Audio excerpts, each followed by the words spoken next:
എവിടെയാ ചേട്ടന്റെ നാട്? തൊങ്ങൽക്കുത്ത്. എന്താ ചോദിച്ചത്? അല്ല, അവിടെ ഇങ്ങനെയുള്ള ആൾക്കാര് ഇനിയും ഉണ്ടോന്നറിയാനാ. എന്തൊരു മനുഷ്യനാ നിങ്ങള്. അയാൾ തന്ന പണം സ്വീകരിക്കാൻ അത് വിട്ടുകളയാം, പക്ഷെ പത്രത്തിൽ ഫോട്ടോ വരുന്നതിന് എന്തായിരുന്നു കുഴപ്പം?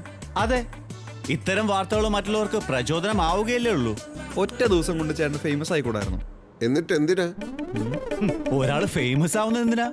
എന്തിനാ എനിക്കറിഞ്ഞൂടാ. എന്തിനാ? ഇത് ശരിയാവൂല കേട്ടാ. ഏത് ശരിയാവില്ല? നിങ്ങൾ ലോകം കണ്ടു തുടങ്ങിയിട്ടല്ലേ ഉള്ളൂ മക്കളെ. ഞാൻ കുറെ കാലമായിട്ട് കണ്ടോണ്ടിരിക്കുകയല്ലേ. ഒരുപാട് അനുഭവങ്ങളിലൂടെ പത്തി താണുപോയ ഒരു പാമ്പാണ് ഞാൻ.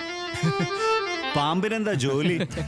ജോലികളൊക്കെ ഒരുപാടുണ്ടായിരുന്നു, അതുകൊണ്ടാണല്ലോ ഈ അനുഭവങ്ങളൊക്കെ ഉണ്ടായത്. എന്തായാലും കുറച്ച് അനുഭവങ്ങൾ ചേട്ടൻ ഞങ്ങളോടും കൂടെ ഒന്ന് ഷെയർ ചെയ്യും. അതെ, 2-3 മണിക്കൂറിന് ഇരിക്കാനുള്ളതല്ലേ. പറ ചേട്ടാ. ഇപ്പൊ ഉള്ളതിന്റെ നേരെ വിപരീതമായിരുന്നു പണ്ട് ഞാൻ. എന്നുവെച്ചാ വിശദമായി പറയേണ്ടി വരും. പറ ചേട്ടാ. അച്ഛനും അമ്മയ്ക്കും ഞങ്ങൾ 2 മക്കളായിരുന്നു. ഞാനും ഇന്ദിര ചേച്ചി. ഒരു പ്രണയബന്ധത്തിൽപ്പെട്ട് ചേച്ചി നേരത്തെ വീട് വിട്ടു പോയി. ദാരിദ്ര്യമായിരുന്നു അക്കാലത്ത് എൻ്റെ ഏറ്റവും വലിയ സുഹൃത്ത്. ഒരു അസൂയക്കാരനെ സൃഷ്ടിക്കുന്നതിൽ ദാരിദ്ര്യത്തിനുള്ള പങ്ക് വളരെ വലുതാണ്. ഒരു അസൂയക്കാരൻ്റെ പ്രശ്നങ്ങൾ എന്തൊക്കെയാണെന്നറിയോ? ദുരഭിമാനം, കണ്ണുകടി, പുച്ഛം, അപകർഷതാബോധം, എല്ലാത്തിലും ഉപരിയായി ആർത്തി. ആർത്തി മൂടിവെക്കാൻ വേണ്ടി അസൂയക്കാരൻ എല്ലാ അടവുകളും പ്രയോഗിക്കും. അതിലൊന്നാണ് ലളിത ജീവിത കപടാദർശം. ചെറിയ ക്ലാസ്സിൽ പഠിച്ചിട്ടില്ലേ? ഗൗതമൻ, കൊട്ടാരം, പരിചാരകന്മാർ, സുഖ സൗകര്യങ്ങൾ എല്ലാം ഉപേക്ഷിച്ചു. ഗയ, ബോധിവൃക്ഷം, തപസ്, ഒടുവിൽ ശ്രീബുദ്ധനായി. നമ്മളെല്ലാം ശ്രീബുദ്ധനാവണം എന്ന് ഞാൻ പറയുന്നില്ല. പക്ഷേ ലളിത ജീവിതം മാതൃകയാക്കിയാൽ എന്താ നമുക്ക്? എനിക്കിപ്പോൾ ഒരാൾ 2 കോടി രൂപ വെറുതെ തരുന്നു എന്ന് വിചാരിക്കുക, ഞാൻ വാങ്ങൂല. കാരണം ആർഭാടം ഞാൻ വെറുക്കുന്നു. തൻ്റെ ഇപ്പം 2 ലക്ഷം രൂപയുണ്ടെന്ന് വിചാരിക്കുക, ഉച്ചക്ക് ഒരു ഊണിന് പകരം 10 ഊണ് കഴിക്കോ? ഇല്ലല്ലോ. അത് മനസ്സിലാക്കിയാൽ മതി. നമ്മുടെ നാട്ടിലെ സോഷ്യലിസ്റ്റ് എന്ന് പറഞ്ഞാൽ എന്താണെന്നറിയോ? നമ്മൾ അധ്വാനിച്ച് ടാറ്റയും ബിർളയും ആവലല്ല, ടാറ്റയെയും ബിർളയെയും കുത്തുപാളെ അടുപ്പിച്ച് നമ്മുടെ ഒപ്പം നിർത്തുക എന്നുള്ളതാണ്.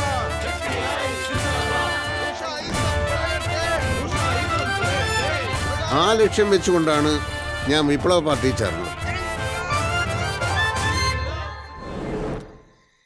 പക്ഷേ പിൽക്കാലത്ത് പാർട്ടി നേതാക്കന്മാരൊക്കെ വൻ പണക്കാരായപ്പോൾ അവരോടുള്ള അസൂയമൊത്ത് ഞാൻ പാർട്ടി വിട്ടു.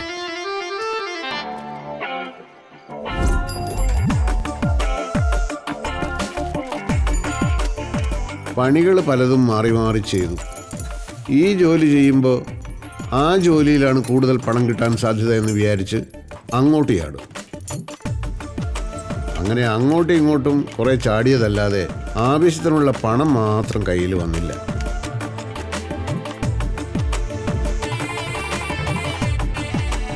പണമില്ലാത്തവന് പറഞ്ഞിട്ടുള്ളതല്ല കുടുംബജീവിതം എന്ന് മനസ്സിലാക്കാതെ പെണ്ണും കെട്ടി, കുട്ടികളുമായി. അവിടെയും ലളിത ജീവിതം ഉപദേശിക്കുകയേ നിവൃത്തിയുണ്ടായിരുന്നുള്ളൂ. ഇന്നും മത്തി തന്നെയാണോ അശോകേട്ടാ? എന്താ മത്തിക്ക് കുഴപ്പം? എപ്പോഴും ഇതല്ലേ വാങ്ങുന്നേ? ഇടയ്ക്ക് കുറച്ച് നെയ്മീനോ ചെമ്മീനൊക്കെ വാങ്ങിയാലെന്താ? അങ്ങനെ കൊളസ്ട്രോൾ കൂട്ടുന്ന മീനുകൾ ഒരുപാടുണ്ട്. വൻ വില കൊടുത്ത് രോഗങ്ങൾ ക്ഷണിച്ചു വരുത്തണോ? മത്തിയിലാവുമ്പോൾ ഒമേഗ 3 ഫാറ്റി ആസിഡ് ഉണ്ട്, അത് കൊളസ്ട്രോൾ കുറയ്ക്കും. ഞാനും മക്കളും കൊളസ്ട്രോൾ കുറഞ്ഞിട്ടാവും മരിക്കുക. ലളിത ജീവിതത്തിന്റെ പ്രാധാന്യം നിനക്ക് ഇനിയും മനസ്സിലായിട്ടില്ല. അറിയാലോ, ഗാന്ധിജി വെറും ഒരു തോർത്തുമുണ്ട് കൊടുത്തിട്ടാണ് ലണ്ടനിൽ വട്ടമേശ സമ്മേളനത്തിന് പോയത്. ഞാനൊരു തോർത്തുമുണ്ട് എടുത്തു തരാം. അശോകേട്ടനും വട്ടമേശ സമ്മേളനത്തിൽ പോയിട്ട് വാ.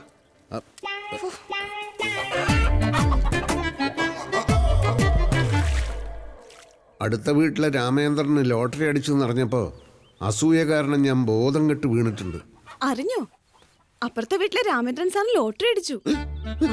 1 കോടി ഇന്നോവ കാറും. അശോകേട്ടാ, അയ്യോ അച്ഛാ, മോളെ അച്ഛനൊന്ന് പിടിച്ചേ. എണീക്ക് അച്ഛാ, അച്ഛാ എണീക്ക്, എണീക്ക് അച്ഛാ.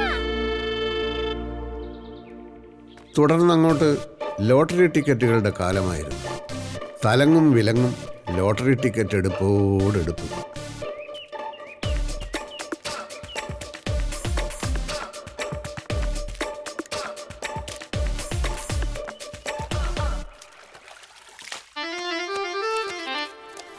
വീട് ഏകദേശം പട്ടിണി പരുവത്തിലായി. ദിവസേന 100-500 രൂപയ്ക്കുള്ള ടിക്കറ്റ് എടുത്താലും തലവരയില്ലാത്തവന് ലോട്ടറി അടിക്കില്ല എന്നുള്ള സത്യം അങ്ങനെ ഞാൻ മനസ്സിലാക്കി.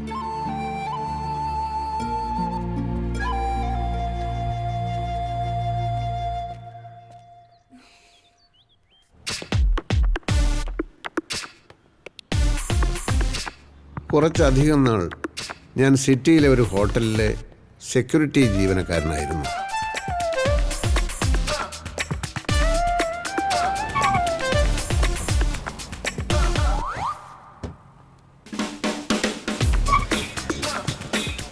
വിധി എന്നല്ലാതെ എന്ത് പറയാൻ.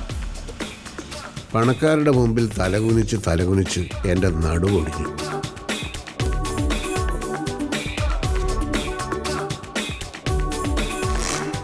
പക്ഷേ ഇടവേളകളിൽ കിട്ടിയ ചില വിനോദങ്ങളാണ് എന്നെ അവിടെ പിടിച്ചു നിർത്തിയത്.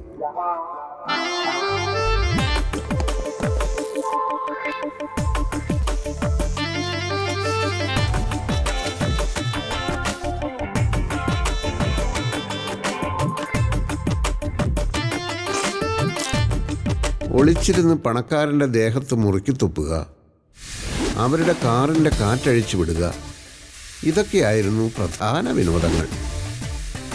ഒരു ദിവസം 30 കാറുകളുടെ വരെ കാറ്റ് ഞാൻ അഴിച്ചു വിട്ടിട്ടുണ്ട്.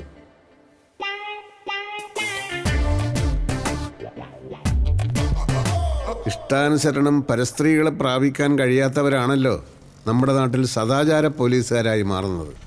ഞാൻ അങ്ങനെയും ഒരാളായിരുന്നു. അതല്ല ഇൻസ്പെക്ടർ സാർ, അവർ രണ്ടുപേരും വന്നത് 2 കാറുകളിൽ. ആ സ്ത്രീ ഇറങ്ങി അവന്റെ കാറിൽ കയറി. ഞങ്ങൾ കണ്ടോണ്ടിരിക്കുകയല്ലേ സാർ. കെട്ടിപ്പിടിക്കലും തലോടലും കേരളത്തിനൊരു സംസ്കാരമല്ലേ സാർ? പബ്ലിക് ന്യൂസൻസ് അല്ലേ സാർ ഇത്? ഇനി ഒട്ടും വൈകിക്കൂടാ. പെട്ടെന്ന് പോലീസിനെ അയക്കൂ സാർ. പോലീസിന് മാത്രമല്ല, നമുക്കുണ്ട് ചില ഉത്തരവാദിത്തങ്ങൾ. സ്വാതി, കൺട്രോൾ. നമുക്ക് എന്ത് ചെയ്യാൻ പറ്റും? ഒക്കെ ഫേസ് ചെയ്യാനുള്ള മെന്റൽ സ്ട്രെങ്ത് ആണ് ഇപ്പൊ ആവശ്യം. എനിക്ക് പറ്റുന്നില്ലടാ, പാവം എൻ്റെ അമ്മ. ഇത് പിടിച്ച് പുറത്തേക്ക് ഇറങ്ങടാ. ഇങ്ങോട്ട് ഇറങ്ങി വാടാ സാമൂഹ്യ വിരുദ്ധ. എന്ത് മനസ്സിലായില്ല? പൊതുസ്ഥലത്ത് വെച്ചാണോടാ നിന്റെ ഒക്കെ അഴിഞ്ഞാട്ടം? Don't talk rubbish, okay? സദാചാരം ലംഘിച്ചിട്ട് ഇംഗ്ലീഷ് പറയുന്നോടാ പട്ടി. അയ്യോ റോജ,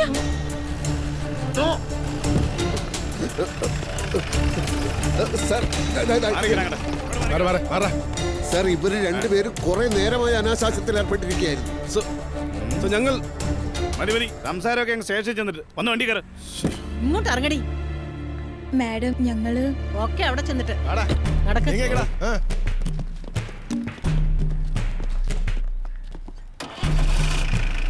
കേറടി.